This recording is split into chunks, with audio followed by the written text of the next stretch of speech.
আসসালামু আলাইকা ইয়া রাসূলুল্লাহ। মদিনার নীরব আকাশে তখন ভেসে আসছে দরুদের ধ্বনি। সবুজ গম্বুজের ছায়ায় দাঁড়িয়ে আছেন এক বৃদ্ধ, কাপা হাতে রেলিং আঁকড়ে আছেন।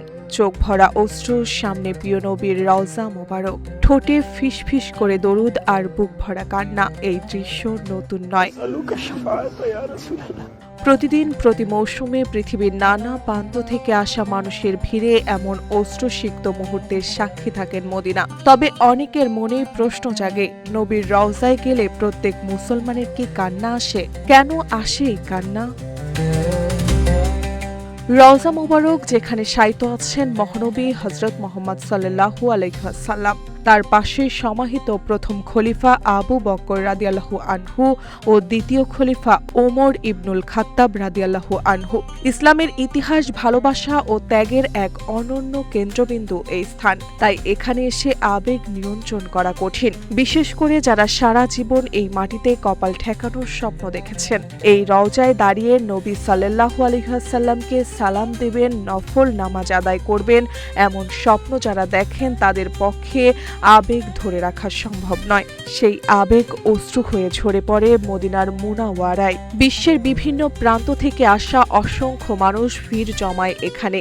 তাদের এই কান্না শুধু ব্যক্তিগত আবেগ নয়, এটি এক বিশ্বাসের বহিঃপ্রকাশ। মুসলমানদের কাছে রাসূল সাল্লাল্লাহু আলাইহি ওয়াসাল্লামের প্রতি ভালোবাসা ঈমানের অংশ। তাই রওজার সামনে দাঁড়ালে অনেকের মনে জেগে ওঠে অনুতাপ, কৃতজ্ঞতা, আত্মসমর্পণ আর অঝোর অশ্রু। নিরাপত্তা ও শৃঙ্খলার মধ্যে নির্ধারিত সময়ে রওজা জিয়ারতের সুযোগ পান দর্শনার্থীরা। সেই মুহূর্ত কয়েক সেকেন্ডের, কিন্তু আবেগের গভীরতা অনন্ত। ইসলামী গবেষকরা বলেছেন, রওজা মোবারকের সামনে কান্না কোনো আনুষ্ঠানিকতা নয়, এটি ভালোবাসা ও আত্মশুদ্ধির এক স্বয়ংস্ফূর্ত প্রতিক্রিয়া।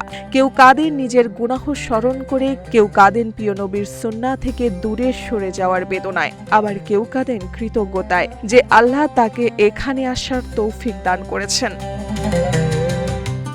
রওজা মোবারকের সামনে কান্নায় ভেঙে পড়া সেই বৃদ্ধের দৃশ্য আমাদের মনে করিয়ে দেয়, বিশ্বাসের ভাষা ভিন্ন হতে পারে, কিন্তু ভালোবাসার ভাষা এক ও চিরন্তন। মদিনার আকাশে ভেসে বেড়ানো দরুদের সুর যেন বলে যায়, এখানে এসে মানুষ শুধু প্রার্থনা করে না, সে নিজেকে নতুন করে খুঁজে পায়। সবুজ গম্বুজের নিচে ইতিহাসের সেই নীরব প্রাঙ্গণে অশ্রু হয়ে ঝরে পড়ে ভালোবাসা, অনুতাপ আর অফুরন্ত শ্রদ্ধা। মার্জিয়া মৌ, রূপালী বাংলাদেশ।